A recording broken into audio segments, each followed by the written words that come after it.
Hey, it's LEGO JANG here again with another Hero Factory Brain Attack Wave 1 review. This time I'm looking at a villain, and this is the villain called Scarox. Scarox, I guess he's scarier than an ox, something like that, I don't know. This is a 46-piece villain, making him, I'm just confirming this off camera right now, yep, making him the smallest villain in the Wave 1 release. Comes in a bag like all of them do now, and it does have some hero points that you can insert into the game or the games at the official LEGO Hero Factory site. Let's go ahead and get this bag open and see what parts are inside. Alright, I don't know why I got these spread out so far, but this is what the set comes with. I'm going to start with the ball and socket pieces and encourage you to hit the pause button if you want to count these out. You can see which ones they are. Nothing new here.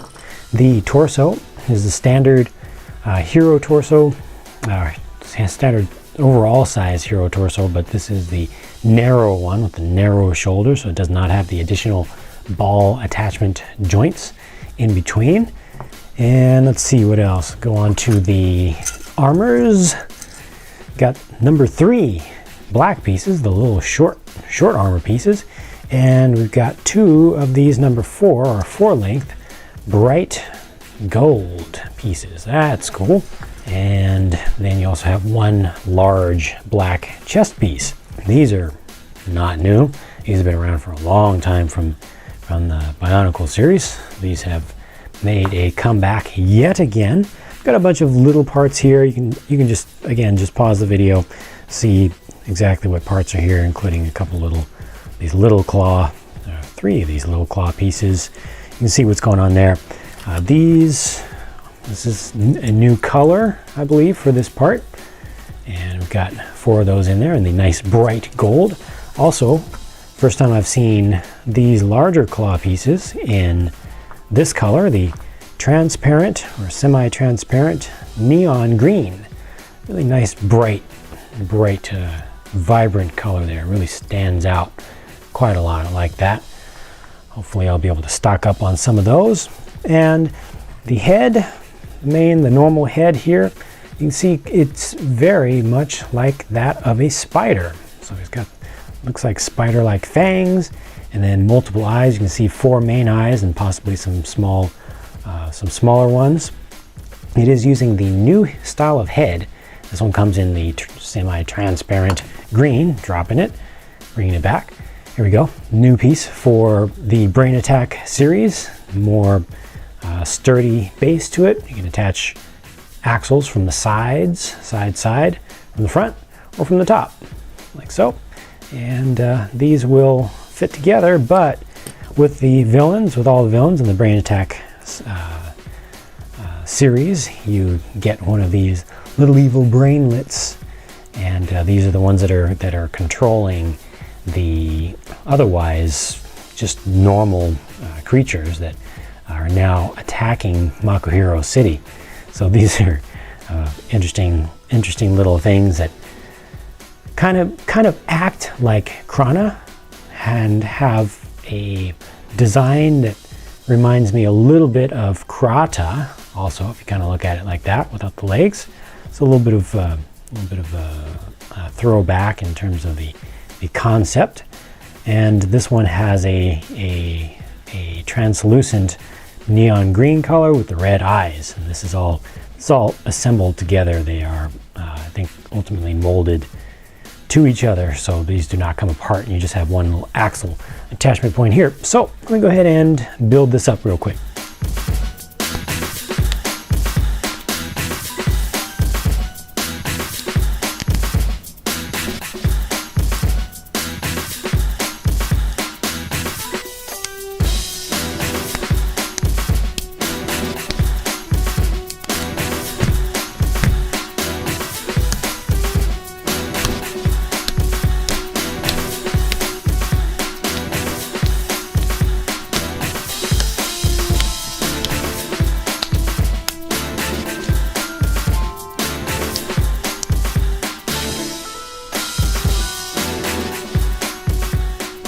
And there he is, Scarox, all completed.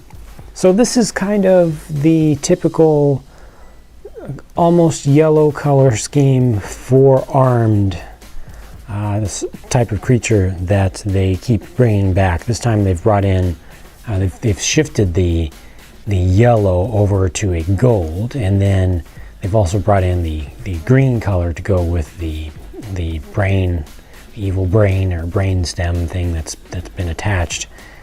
And just giving you a little view from various sides so you can really see what this guy looks like. You know, you've seen similar thing with previous characters in the Hero Factory universe. Most recently, Waspix, and you've also seen. Well, I guess XT4 kind of counts towards that also. It goes all the way back to Gorast from the Bionicle series. I really like the head on this one. I like the design of the face part itself, and then the fact that you have these extra fangs in addition that can actually move. That's really cool. I like the color on those also. Kind of like the stance as you see it here. All that part. I'm a fan of that. Looks very, very menacing. Kind of goes together.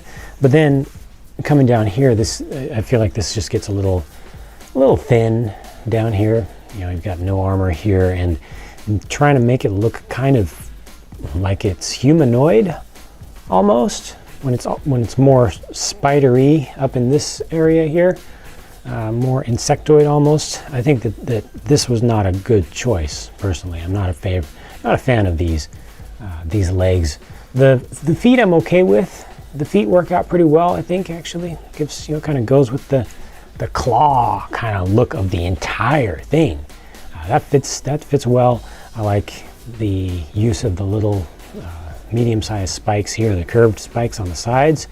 The body, the main body piece looks a little bit plain, but I'm actually okay with that. I just wish that the stance was different and it had a different leg setup. That would have been better.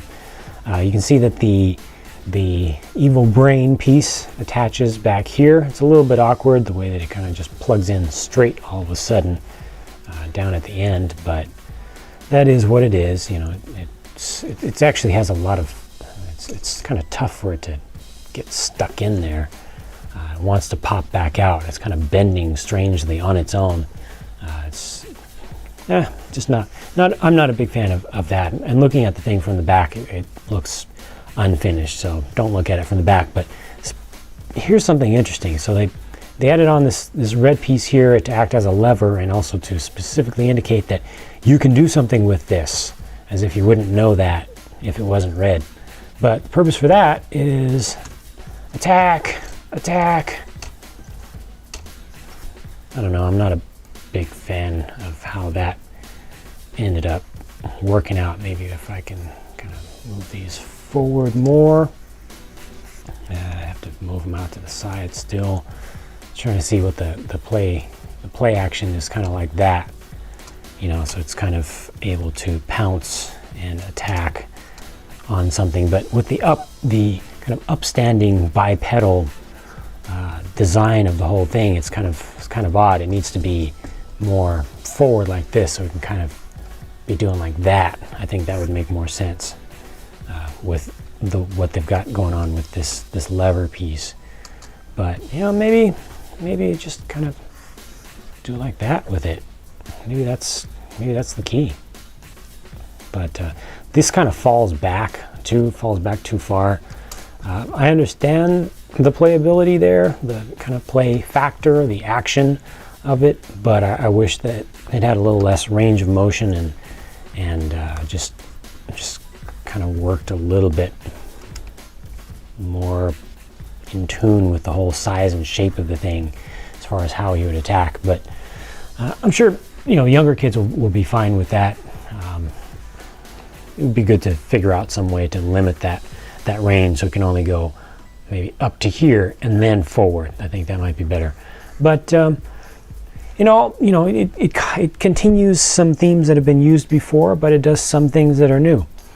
So I think it's a good addition. Scarox is a good addition to the Hero Factory line. Not my favorite, but an interesting character.